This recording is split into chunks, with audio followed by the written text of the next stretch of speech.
It was the 50s. Music has undergone dramatic changes. Hit records were no longer recorded only by singers with trained voices accompanied by an orchestra. Every day, some small group of 3 or 4 people with a wild name and a song with a good rock beat would set a record in the top 100 Billboard. Some members of the older generation and many parents were convinced that this new music was the invention of the devil himself. Elvis was Satan.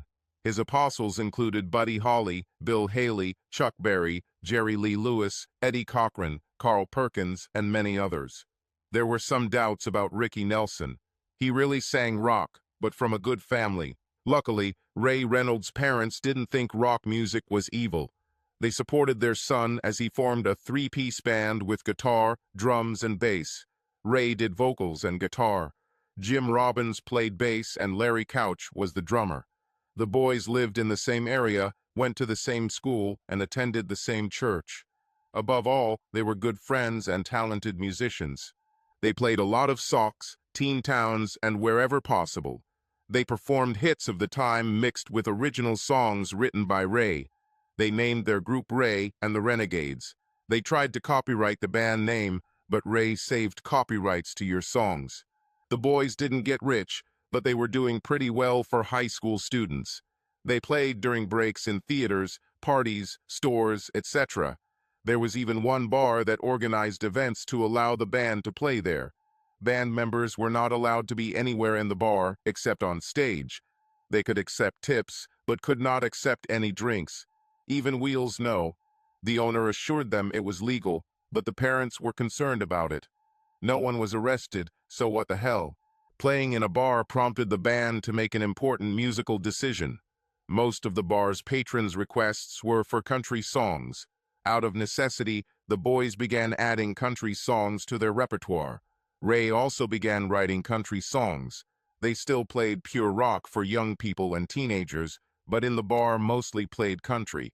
At other sites, it turned out to be a mixture. The bar was their highest-paying gig except for one, which was in its own category. That unforgettable concert took place in a grocery store. The store was hosting a news roundup on a canned food brand. The store manager agreed to pay each group member $20 for a full day of play. When the store opened that morning, the band positioned itself at the meat counter and began to play. After they had only played a few songs, which took about 15 minutes, the manager told them that he would have to cancel the show. The unionized butchers threatened to quit if this non-union band continued to play. It didn't matter that they were a group of teenagers, they were not a union group. The manager apologized to the guys, and even better, handed each band member the agreed-upon $20 bill. The amount was $60 for 15 minutes of music. Do the math. For a group, that's the equivalent of $240 an hour. Not bad at all. Ray was not popular with girls during his freshman and sophomore years. He managed to get dates and often had a girlfriend, but girls didn't demand his attention. The same can be said about Jim and Larry. When the Renegades started to become popular, so did the boys. They didn't understand it, but they definitely liked it. Girls who had previously ignored them were now openly flirting with them, especially during and after the performance. It was some kind of inexplicable mysticism or charm that gripped women. They seemed to be in awe of guys who could evoke applause from the public. The boys knew that nothing had changed for them, either mentally or physically. They were no different from the guys who were not paid attention to either last year or the year before. The only difference was that their music touched the minds of so many girls. Admittedly, the Renegades were small potatoes in the music world. If they attracted so much female attention, what would it be like for Elvis, Ricky, and Jerry Lee? This must be damn confusing. Years later, Ray was in a Vegas casino watching an Elvis impersonator perform in a small room. Elvis had been dead for years, but plenty of guys pretended to be him. This guy didn't have a band or backing singers. He simply sang along to the ready-made karaoke-style music. His costume looked good, and he had Elvis move well, but his voice missed the mark by a mile. However, a dozen or more women were watching him and cheering their asses on. When he finished, several of them ran up and kissed him. "Ladies, this is not Elvis. It's not even a very good Elvis impersonator. However, they fawned over him and kissed him as if he were a real person. Ray was amazed again. This old mysticism he had noticed many years ago was still alive and well among the female population. He still didn't fully understand it. Enough of this jumping forward back to the 50s and the Renegades. When school ended, the boys made a mutual decision to try for a career in music rather than pursue further education or a profession. They recorded several demo recordings of songs written by Ray. He sent records along with sheet music to various publishers, hoping to attract famous stars to record his songs. He received a large number of contracts from publishers, but only 3 of his songs were recorded. They were all so-called B-side songs. In other words, they were on the other side of the blow. The guy who owned and ran the recording studio was Billy Bride. He became interested in the Renegades and began sending some of their records to local radio stations. If they were well received and received inquiries, he would press 500 records and sell them through a local record store. If the record sells out, he will place another order. 4 Renegade songs managed to sell 1,000 copies. Not a gold mine, but not chopped liver either. Billy also became a booking agent for the Renegades. In addition to the local performances he gave them, he also secured appearances at the National Barn Dance in Chicago and the Louisiana Hayride in Shreveport. They became semi-regulars at the Cowtown Jubilee celebration in Kansas City. At first, everything looked pretty good. They made a decent living doing what they loved. They bought an old school bus and converted it into their road bus. As always, quite a few girls were fascinated by the glamour. Usually both Jim and Larry would leave with a girl in tow. Often they were taken on the bus to show off their sketches. Ray had the most willing and ready fans around him, but he didn't want to take advantage of them. It was just something in his soul and a voice in his head that set him on a different path. If he left with one of them, then with 2 or more he went out for burgers and fries. That's exactly the kind of stud he was. He was looking for something meaningful, not something cheap and tasteless. He found something meaningful in it when they played at an upscale party. He saw her there. Everything about her caught his attention. Moreover, she seemed to be very enthusiastic about music. She stood and cheered with more enthusiasm than the other girls she was with. She was blonde, seemed very passionate about music. She stood and clapped with more enthusiasm than the other girls she was with. 2 brunettes and 1 redhead were sitting at the table with her. Ray was more than ever looking forward to meeting her after the show. When the show ended, he was surrounded by a group of girls as usual. 2 brunettes and a redhead were among the group, but he saw the blonde go to the table with treats and sit on a chair alone. At the first opportunity, he apologized and said that he needed to go to the toilet. He headed in that direction, but turned towards the place where she was sitting. He sat down on the chair next to her. She was even more attractive up close. She was impeccably beautiful. He ordered a Coca-Cola and decided to take a chance. "You probably didn't like our show," he muttered. "Why did you decide so?" she retorted. "Well, the girls you were sitting with came to meet us, and it seems our music just made you want to go get drunk." She laughed, saying, "I already know you, Ray Reynolds." "If I met you, I would remember it," he replied. "I didn't say I met you, I said I knew you. I've read every article written about you, I have all your notes, and I know you're destined to leave this town and end up in Nashville or maybe in Hollywood. I haven't met you until now, but I know you." With that, she extended her hand and said, "My name is Sharon Brown. I'm probably your biggest fan, but like I said, you're going to leave here and go to stardom. I value you and myself enough to avoid passing romances that will never lead to anything meaningful. However, it is a pleasure to shake your hand and wish you every success in your music career. You are very special. I would like to get to know you better, but I'm also a realist. You're out of my league. I could never be married to a star who spends most of his time traveling from concert to concert. Why start something which leads nowhere?" Ray was stunned. He talked to an angel who decided to reject him. He said, "Look, Sharon, I'm not looking for a causal connection or something meaningless. If I was, I wouldn't leave that group of girls to meet you. I watched you from the stage, and you captivated me. If what you predicted comes true, perhaps we could walk this path together. Who said you can't come with me? I want us to get to know each other. I want to know everything about you. Your favorite color, food, movie. I want to tell you the same things about myself. It's a two-way street. Will you walk down it with me? From that incredible moment, there was no one else for Ray and Sharon. This would be a good time to say they got married. He became a huge star, and they lived happily ever after. Unfortunately, that's not what happened. The band continued to play shows, and Ray continued to write songs. He talked to Sharon about marriage, but she was reluctant to do this move when his future was so unpredictable. She was sure that he was a good singer and songwriter, but only a few of them became rich and famous. It's not just about how good you are, it's about being in the right place at the right time. Call it luck or karma, but it takes both. If all this came together for him, could she really go with him like he suggested? The group continued to struggle for another year, but slowly they began to realize that they were in the also participated category. They significantly reduced the number of performances, choosing only those they liked. One by one, they found other jobs and pushed the departed into the background.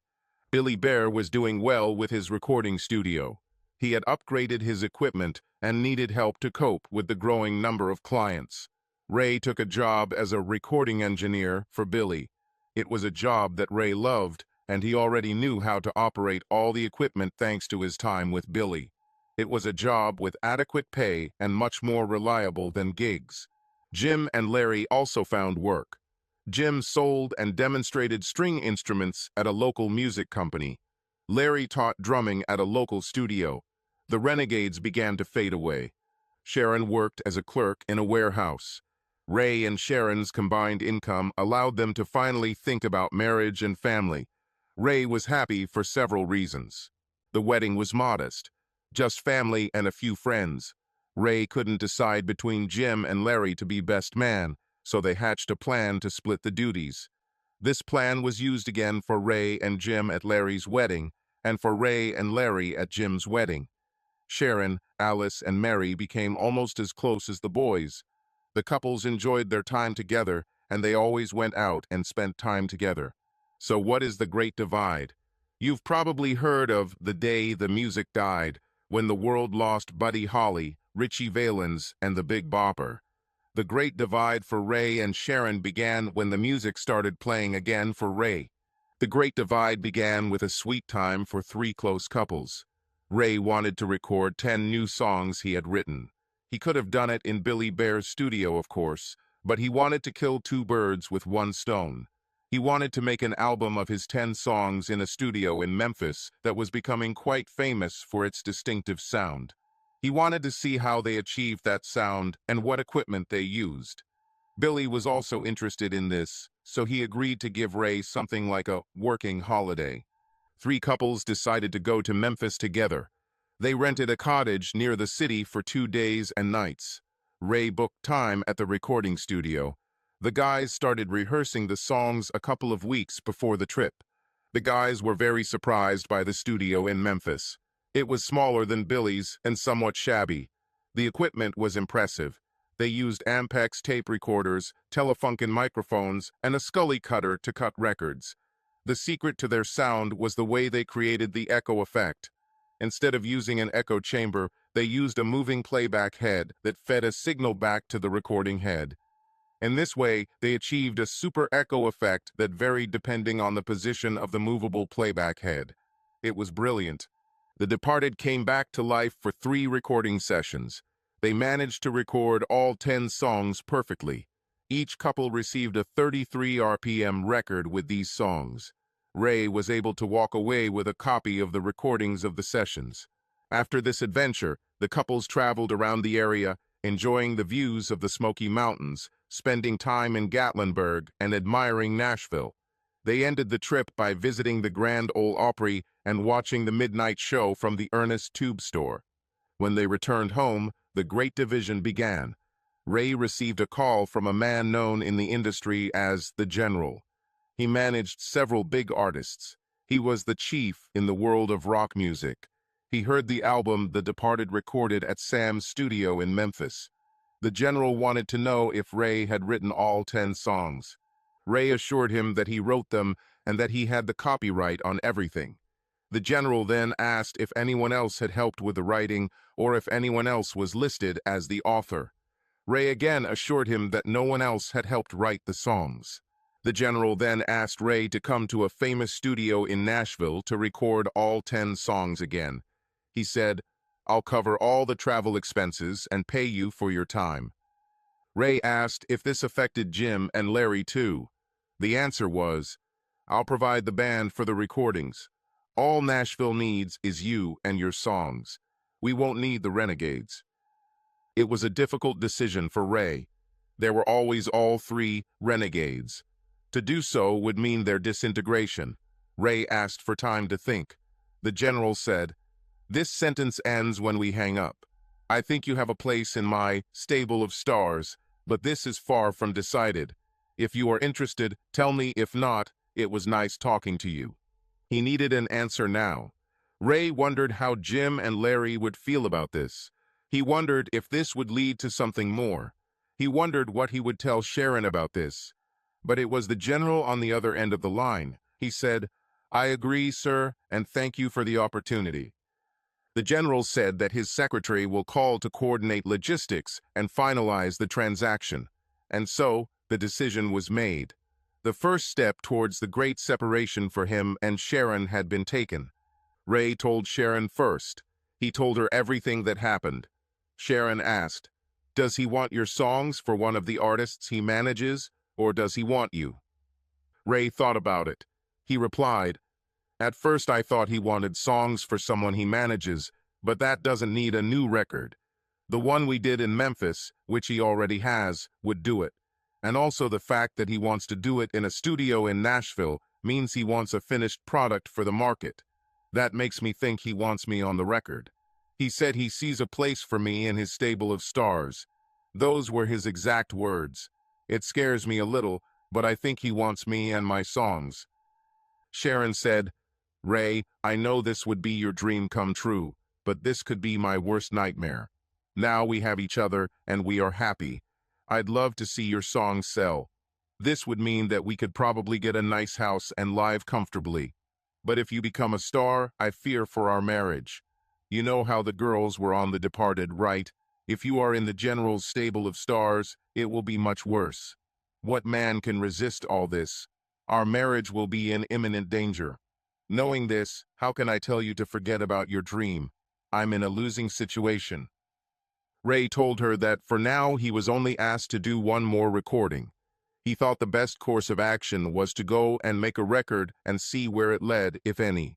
If they don't like the offer, they can always refuse. Until they know what is on offer, it is difficult to make a decision. Sharon agreed with his reasoning. One issue resolved, 2 left. Now he had to tell Jim and Larry.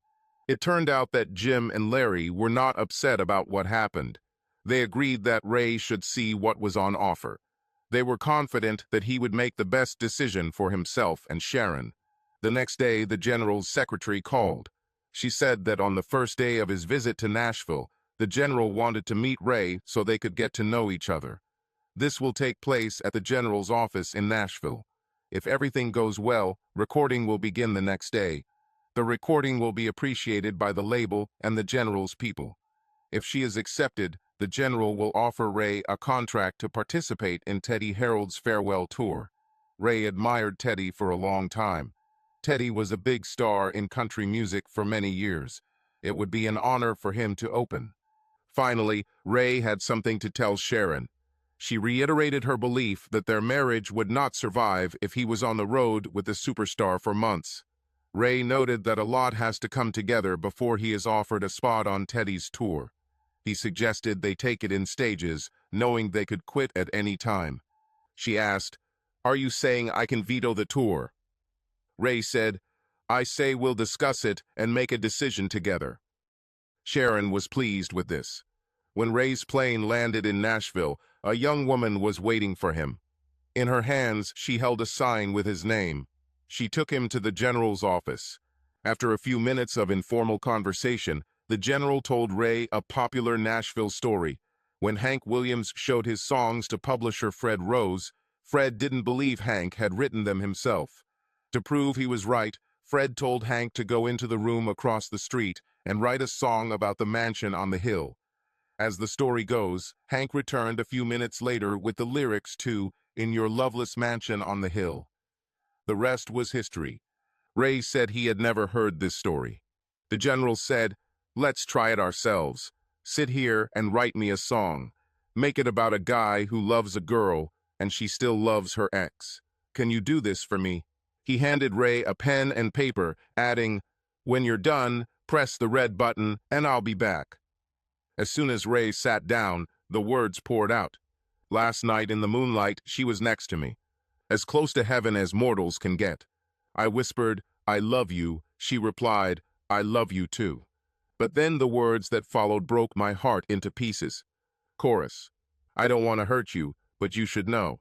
There was one other, and I loved him so much. He left on call and did not return. But nothing has changed in the way my heart yearns. If he comes back and wants me again, I don't want to hurt you, but I'll go with him. Now the sky is overcast, it's raining. I can't take risks, I avoid pain, though I may forget as the day goes by. I know that every night I'll still hear her say." The chorus repeats. Ray pressed the button. When the general returned, Ray picked up the guitar that was on the stand next to his desk and sang a song. The general said, "Recording will begin tomorrow afternoon and will continue as long as necessary. When we have finished recording, I'll send it to a few disc jockeys for testing. Once we know how it is received, we will understand how you fit into the picture. I wish I could say more, but we just won't know until we get feedback from fans in our chosen regions. This is how we play the game, and it has brought us success so far." Ray returned home to Sharon. He told her everything that happened. He said, "At this point, all I've done is meet the general and record 10 songs. The session went well, and in my opinion, all participants were pleased with the result, but further events depend on the reaction of the selected disc jockeys." Sharon said, "I always wanted the best for you, but now I pray the reviews from disc jockeys are bad. No matter how much it hurts, at least we will still have each other, our love and our marriage." He said, "We'll have all these things no matter what happens." She said, "I don't think so. Not if you go on this long tour. The temptation will be too great. Even if you are mentally strong, in the end the devil will win." A week has passed. In the evening a fateful call came. They were in the bedroom. She whispered, "Let the answering machine answer." He did so, but they could hear what was being said as the sound was coming from the living room. When he realized that it was the general calling, he hastily rushed to the phone. She ran to the spare bedroom and picked up the princess's phone. When the call ended, he was delighted, and she cried. Everything finally came together. The general reported all the details, saying that everything would begin in 10 days. It didn't sound like a suggestion, but like an order. Sharon's hopes were dashed when she heard her husband enthusiastically agree to every step of the plan. It all came down to this. Ray would actually be opening the show for Teddy Harold on his farewell tour. They will begin with 2 weeks of planning the details of the show. This included everything from start to finish. What was known so far was that when the curtain rose, Ray would be singing one of the songs from his new album. When it's over, he'll say a few words about the tour and Teddy's great career. Then Ray will sing the remaining 9 songs on the album. After this, the curtain closes for a break. After the break, a short film highlighting the best moments of Teddy's career will be shown before Ray comes out to formally introduce Teddy, hoping for loud applause. In the first week of planning, every minute of the show will be worked out to the smallest detail. Ray's part won't change much. The order of his songs may change depending on the popularity of each song. For example, they will start with the second most popular song and end with the most popular song. For an encore, if there is one, a compilation of the 3 most popular songs will be performed. There will be more variety if Teddy performs. Since he had so many hits during his career, the songs will vary more. If a particular song is of particular interest to the venue, it will replace another on the regular list. The second week will be dedicated to performing the show in 4 representative locations to judge the applause for each song. The list will be modified as necessary to include songs that win the applause competition. After 2 weeks of planning, the big tour begins. There will be 28 shows followed by 10 days of rest. After the rest, there will be another 28 shows, then another 10 days of rest. The tour will conclude with the final 28 shows. There will be 84 shows in total and only 20 rest days. Sharon did the math in her head. Ray will be away for 14 days for preparation and 28 days for the show before being able to return home for 10 days. Then it will happen again. After the second 10 days of rest, he will again be out for 28 days. This meant he would be gone for 98 days, interrupted by 2 10-day periods at home at best. Sharon was convinced that their marriage could not survive such conditions. She decided to treat the days before the start of the tour as the last days of their marriage. She initiated sex at every opportunity. Nothing was prohibited. There were no refusals. She cried every time after sex. Ray was concerned about this. Each time she told him that she was crying because she was going to lose him. He always told her that he would be true to his marriage vows no matter what. He didn't know she wouldn't. It all started on the Monday following Ray's departure on Sunday. Sharon lived close to work and always went home for lunch instead of eating in the break room. She used some of her lunchtime at home to make the initial preparations for that evening's dinner. For example, putting something in a slow cooker, loading and setting the timer on a convection oven, or taking something out of the freezer to defrost. There was no need for that on Monday. Cooking for one is another level. So she packed lunch and ate in the warehouse break room. It was during that lunch break that a seed was planted that would change everything. He sat alone, playing cards laid out around the table. He spoke quietly as he played each hand. She watched him for several minutes. First he dealt out the cards. He then went around the table, placing bets and playing cards from each pile.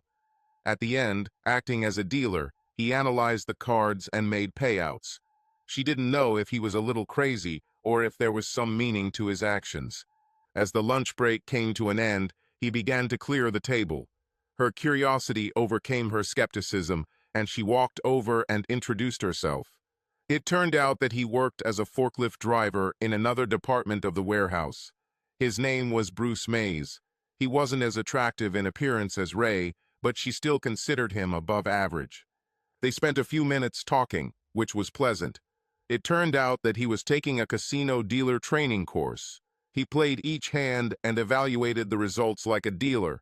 He planned to leave his warehouse job and move to Las Vegas as soon as he completed the course. When the bell rang, they shook hands and returned to their jobs. The next day, she asked his permission to observe him again. He was glad she was interested, and she learned a lot about how the dealer should evaluate each hand and what he should tell the players. She played blackjack in casinos, but never poker. He played it both ways, and she became addicted to it. A few days later, she was holding each player's cards herself, while Bruce acted as the dealer. Every day she enjoyed her time with Bruce at lunch more and more. He had a very good character and purpose in life.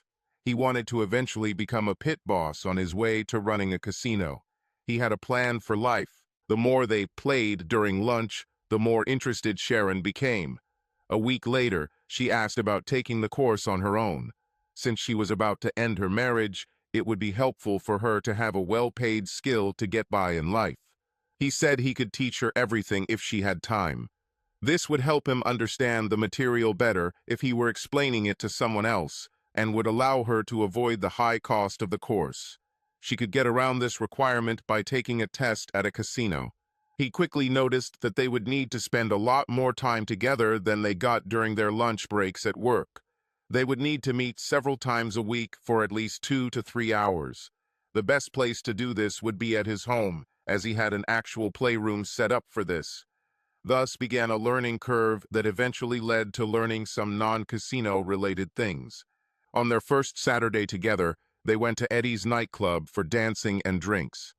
On the way home, They stopped at Hayward Lookout in the park and kissed. When they returned to his apartment, they made love, and she stayed the night. After that, she left some clothes in his closet and brought most of her other things to his apartment. She made arrangements with the phone company to move the phone and answering machine to his apartment, keeping her number. Essentially, her marriage is over. She hated cheating on Ray, even under these circumstances. She needed to be honest with her husband. With this in mind, she hired a lawyer to make it official. Soon the documents will be ready, and Ray will be served with a summons. It was one of the hardest decisions of her life, and she shed tears, but the decision was made. She remembered how hard it was for her mother when she learned that her husband, a traveling salesman, had cheated on her many times during his long trips. Sharon was determined to avoid such heartache. She made her position clear to Ray, so he ended up pushing her towards the divorce. Ray enjoyed 2 weeks of preparation for the tour. He mastered his part perfectly. He worked well with the band and backing singers. One of them, Kay, had attracted him the most since he met Sharon, if he weren't married. When the tour began, his performance was well received. This allowed him to promote his soon-to-be available album. However, when all was said and done, the crowd was mostly waiting to hear from Teddy. Just under a week into Teddy's farewell tour, important things began to happen. The General announced that Foxman would feature Ray's album on his radio show that evening. Everyone listened to his show. He was the leading disc jockey in the rock world. It was a big deal to be featured there. Ray didn't call Sharon as often as he wanted because long-distance calls were expensive. She never called him because she didn't know how to contact him while he was on the road. He didn't know that she had decided to get a divorce, so he called her with the news that his album would be featured by Foxman. His call went to voicemail. If Sharon had bothered to listen to his message, she could have called her lawyer and put the divorce on hold. If she had heard Foxman that night, she would definitely have taken action. In the end, she did nothing. She found out about everything too late. The Foxman began his show by telling the audience that he was presenting a Ray Reynolds album. He stated that he had never heard an album before that allowed him to predict that every song on it would be a hit. He predicted that all 10 songs written by Ray would be in the top 100 Billboard. In the first hour, he played every song on the album, which was a first for Foxman. In the third hour, by popular demand, he played them again. It was several firsts for the Foxman and a dream come true for Ray Reynolds. The hours after the Foxman show brought Ray the highest degree of happiness. The next morning, the record company began an additional emergency pressing of the album. In addition, they released 5 new 45 RPM singles, covering all 10 songs from the album. Disc jockeys across the country began playing them in record numbers. All of this was a direct result of the reaction caused by Foxman. During all of this, Ray made 3 more calls to Sharon. They all went to voicemail. He left messages the first 2 times. The last time he just hung up. Apart from Sharon's unanswered calls, all was well for Ray until a man in a black suit approached him and asked, "Are you Ray Reynolds?" Ray replied in the affirmative, with a wide smile, thinking that the man was probably a journalist or representative of some kind of music magazine. When the man handed him a large envelope and said, "Ray Reynolds, you have been handed the documents," his smile disappeared. Ray called Sharon again. Again he got on voicemail. He left a message. "What happened to you? Are you crazy? This should be our happiest time, and you decide to file for divorce. We need to talk about this. We have achieved great success. The General is organizing several television appearances for me, including the Ed Sullivan Show. I can't believe you're doing this now. With the money that will soon be coming in, you will be able to go on tour with me as I promised. The General has already promised to buy us a motorhome with a driver. He will put you in charge of the outlet where they sell souvenirs and records during the break and after the show. We'll be together, and there will be no pressure from the fans. You will be there, watching. That's all you wanted. I'll be leaving this hotel at noon to catch the bus back. I hope you'll call me before I leave. Please don't do this to us." He dictated the number and, sobbing, hung up. It should have been the happiest day of his life, but he cried. Sharon woke up when Bruce shook her, saying, "Wake up, sleepyhead. The coffee is ready and your answering machine is blinking like crazy."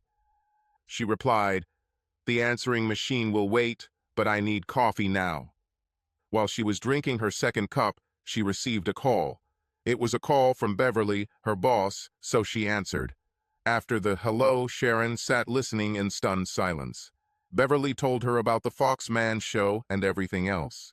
Sharon couldn't believe her ears. She told Beverly that her answering machine was not set up correctly and was answering calls before the phone rang. She said that she only noticed this in the morning and had not yet had time to listen to the messages. Beverly said, "I'll hang up and let you hear the good news. By the way, I'm not expecting you at work today. Probably never again. Congratulations." While she listened to Beverly, Bruce kissed her on the cheek and waved goodbye as he left for work. He didn't realize how important this call was, but Sharon knew. She called her lawyer before listening to the messages. The office wasn't open yet, so she left a message on the answering machine saying, "Stop serving Ray the divorce papers. I'm changing my mind. Make sure he doesn't get them." She started listening to all the messages. She received 5 calls from Ray. The first one told her the good news. The next 2 are his surprise where she is. One by one, he became more and more worried. The last call was simply the sound of him hanging up. All these calls were interspersed with calls from friends congratulating her. The last message from Ray made her heart clench with hopelessness. He had already been served with divorce papers and was confused. He said that the general agreed to give them a motorhome with a driver so they could be on tour together. It was everything she wanted and more, which Ray wanted too, and she ruined it all with those divorce papers. She had to think of something. She needed to do something quickly. She had a plan that could work. She remembered when she was looking for divorce lawyers. One of them, whom she saw in the office, was a real scammer. He was clearly interested in her and flirted shamelessly. She dialed his number. He replied. She told him what happened and outlined her plan. He said he could do it, but it would cost her. She said she'll pay the price. He said he didn't want money. He wanted to spend the night with her. She replied, "If you deliver for me, I will deliver for you." She gathered all her strength and began to implement her plan. The first thing she did was call the number Ray left her. When he answered, she began her introduction. "Ray, you bastard. What's all this bullshit about you getting divorce papers from me? You know full well that you're the one who filed for divorce. I was served with the papers before you even started calling with your good news. You bastard, did you make those calls to hurt me? I was there for you through all these difficult years, and now you are leaving me when you have achieved success. You are a bastard," she screamed. "What are you talking about, Sharon? I was served with the papers this morning. You're the one who wants a divorce." "Ray, I don't know what you're drinking to celebrate, but you must be drunk. I didn't submit anything. You did. I received the documents before you started calling with good news. Why are you doing this? Focused on breaking my heart." Ray's head was spinning. "What's happening?" He said, "Sharon, this is all a bit of a mess. We've both been served with divorce papers, but neither of us have filed them. Someone's playing a joke on us. If it's a joke, it's not funny at all." "For me too," she replied. She then continued, "You know I love you. You know I'm afraid for our marriage because of all the pressure you'll feel on the road from groupies. I don't feel any of that pressure. If our marriage ends, it will be it's not me who will finish it." When the call ended, she sprang into action. She called the phone company, and they agreed to move her phone and answering machine back to her apartment the next day. She began to gather her things so that they could be easily packed. She only prayed that her scammer could prepare fake divorce papers for her. They had to look real. Everything depended on this. When Ray recovered from the shock of Sharon's words, he knew what to do. He told the general about the problem. The general quickly became imbued with his concern and promised to find out everything to the end. He knew who to call. He will solve this riddle. If it was a joke, the culprit will pay a heavy price. Sharon's scammer was William Woods. He prepared documents that looked like a divorce petition from Ray to Sharon. He gave them to her, and she had to admit that they looked real. They were exactly the same as the documents her lawyer filed against Ray. She began to breathe a little easier. Ray's popularity grew rapidly every day. The crowds that used to tolerate Ray while waiting to hear Teddy changed completely. The show began to attract more young fans who were more interested in hearing Ray than Teddy. After all, Teddy was old news, and Ray had the best-selling album in the country. The general constantly kept his ear to the ground. He had to keep track of everything to keep up. He knew he needed to make changes to Teddy Harold's tour. The general had Ray start the show with a few of his hits. Ray would then begin to talk about the music stars who came before him and paved the way for all of today's performers. This led to Ray mentioning Teddy's contribution and how lucky everyone was to hear him again on the last tour. It culminated with Ray bringing Teddy on stage to applause. Then they sang Teddy's song together. As they finished the song, the spotlight remained on Teddy, who continued the conversation that Ray had started. Teddy would mention each of his songs and talk about how they impacted the overall music scene, and then he would sing the song. Teddy concluded his performance by announcing a short break, after which Ray performed his hits. After the break, Ray came out and performed the remaining 8 songs from his album. He also offered the audience previews of new songs that would be released soon. His performance caused thunderous applause, and the stage was covered with scarves. Why scarves? This is related to one of his songs. The words were, "While I was crying, she took out a handkerchief. I thought to wipe my tears, but instead she just threw the handkerchief at me." There was always an encore at the end. When this happened, Ray would bring Teddy out again, and they would sing one last song together, composed of lines from their hits. After the show, Ray always came out to meet fans and sign autographs. He often signed photographs and other souvenirs purchased during the break. But most often he signed Ray Reynolds scarves, which girls bought in record quantities. A significant part of the credit for all this belonged to the general. He recognized Ray's talent and used every opportunity to make money, including scarves. And Ray benefited from this. Another thing that the general did was that he strictly guarded his stars. So he poured out all his resources and hired the best people to find out what happened with the divorce papers between Ray and his wife Sharon. This had to be resolved as it could become a problem for his new superstar. He had to protect Ray at all costs. Sharon was feeling a little more optimistic, but she needed to get on with the show. She needed to stay angry at Ray because of the divorce papers he allegedly filed. She should have continued to deny that she filed for divorce. She had to make sure he thought it was all a big joke. She was concerned, however, that the general had initiated an investigation. Sharon knew she needed to get back to her apartment. This was to be her last night with Bruce. Honestly, she should have spent it like her last night with Ray.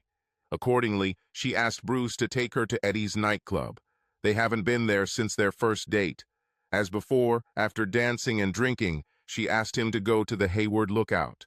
It was a repeat of their first Saturday, including sex in his apartment after that. The only thing that bothered her was that, as they were leaving the nightclub, she noticed a white Ford behind them. It was still there after a few turns. By the time they arrived at the observation deck, he was no longer visible, so she dismissed her suspicions. As they were leaving the site, a white Ford passed in front of them. She told herself it was just a coincidence. After all, white Fords are everywhere. The next day, she told Bruce that she had stomach pains and needed to stay home. After he left, Sharon packed her things and moved back into her apartment. That evening, when it became obvious that she had left, Bruce called her. The telephone line was on fire with his anger. He showered her with all sorts of insults. He said, "I spent hours training you so you could pass the Vegas dealer test. You were just using me. When your ex became a superstar overnight, you dropped me like a hot potato. Do you think he'll take you back? He won't accept it, and neither will I, you pathetic gold digger." Just when Sharon thought things couldn't get any worse, she received a call from William Woods. He was ready to receive his payment. He said he wanted to spend the night at her apartment.